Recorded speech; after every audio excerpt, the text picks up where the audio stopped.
So ನಾನು ಈ top 5 ಟಾಯ್ಸನ್ನು baby crawl ಮಾಡೋಕ್ಕೆ ಯೂಸ್ ಮಾಡಿದ್ದು ಆ್ಯಂಡ್ ತುಂಬ ಬೇಗನೆ ಕಲ್ತ್ಬಿಟ್ಟ ಅವ್ನು ಕ್ರಾಲಿಂಗು. ಸೊ ತುಂಬ ಚೆನ್ನಾಗಿ ಎಫರ್ಟು ಹಾಕಿದ. ಫಸ್ಟ್ ಬಂದುಬಿಟ್ಟು ಟೆಡ್ಡಿ ರಿಂಗ್ಸು. ಆ್ಯಕ್ಚುಲಿ ಇದು ಟೆಡ್ಡಿ ರಿಂಗ್ಸ್ ಬಂದುಬಿಟ್ಟು ಕಲರ್ಫುಲ್ ಇರುತ್ತೆ ಅಲ್ಲ, ಅದನ್ನು ಕ್ಯಾಚ್ ಮಾಡೋಕ್ಕೆ ಅವನು ಟ್ರೈ ಮಾಡ್ತಾ ಇದ್ದ. ಸೊ ಅದರಿಂದ ಅವನಿಗೆ ಬೇಗ ಹೆಲ್ಪ್ ಆಯಿತು ಕ್ರಾಲ್ ಮಾಡೋಕ್ಕೆ. ಆ್ಯಂಡ್ ನೆಕ್ಸ್ಟ್ ಬಂದುಬಿಟ್ಟು unicorn teddy bears, soft unicorn teddy bears. So actually ಡಿಸೈನಾಗಿ ಟೆಡ್ಡಿ ಬೇರ್ಸ್ ಇರುತ್ತಲ್ಲ, ಅದನ್ನು ಕ್ಯಾಚ್ ಮಾಡೋಕ್ಕೆ ಹೋಗ್ತವೆ ಬೇಬೀಸು. ಆವಾಗ ಜಾಸ್ತಿ ಬೇಗನೆ ಕಲಿತಾರೆ ಅವ್ರು ಕ್ರಾಲ್ ಮಾಡೋಕ್ಕೆ. ಆ್ಯಂಡ್ ಇದನ್ನು ಅವನ ಮಾಮ ಅವನಿಗೆ ಗಿಫ್ಟ್ ಕೊಟ್ಟಿದ್ದು. ಸೊ ಇದು ತುಂಬಾ ಹೆಲ್ಪ್ ಆಯಿತು ಅವ್ನು ಕ್ರಾಲ್ ಮಾಡೋಕ್ಕೆ, ಬಿಕಾಸ್ ಅದು ಚೆಂದ ಕಾಣ್ತಾ ಇತ್ತು, ಅದನ್ನು ಹಿಡಿಯೋಕ್ಕೆ ಹೋಗ್ತಾ ಇದ್ದ.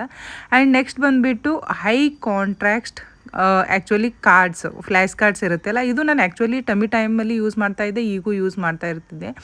ಬಿಕಾಸ್ ಇದು ಒಂದು ಸೈಡ್ ಎನಿಮಲ್ ಇದೆ, ಒಂದು ಸೈಡ್ ಈ ಥರ ಎಲ್ಲ ಡಿಸೈನ್ಸ್ ಇದೆ. ತುಂಬಾ ಬೇಗ ಇದಕ್ಕೆ ಬ್ಲ್ಯಾಕ್ ಆ್ಯಂಡ್ ವೈಟ್ ಇರೋದ್ರಿಂದ ಅದನ್ನು ಕ್ಯಾಚ್ ಮಾಡೋಕ್ಕೆ ಹೋಗುತ್ತೆ, ಅದರಿಂದ ಕ್ರಾಲಿಂಗ್ ಬೇಗನೆ ಕಲಿತಾರೆ. ಆ್ಯಂಡ್ ನೆಕ್ಸ್ಟ್ ಬಂದುಬಿಟ್ಟು ಟಾಕಿಂಗ್ ಟಾಮಿ, ಇದನ್ನ ಎಲ್ಲರೂ ಯೂಸ್ ಮಾಡ್ತಾ ಇರ್ತಾರೆ. ಅದು ಮ್ಯೂಸಿಕ್ ಜೊತೆ ಬರ್ತಾ ಇರುತ್ತಲ್ಲ ಡ್ಯಾನ್ಸು, ಅದನ್ನು ಅಫ್ಕೋರ್ಸ್ ಕ್ಯಾಚ್ ಮಾಡೋಕ್ಕೆ ಬೇಬೀಸ್ ಹೋಗ್ತಾ ಇರುತ್ತೆ. ಆ್ಯಂಡ್ ಲಾಸ್ಟ್ ಬಂದುಬಿಟ್ಟು balls, any balls like colourful ball you can use. So ನಾನು ಯೂಸ್ ಮಾಡಿದ್ದು ಇದು. ಆ್ಯಂಡ್ ಎಸ್, ನಿಮ್ಗೆ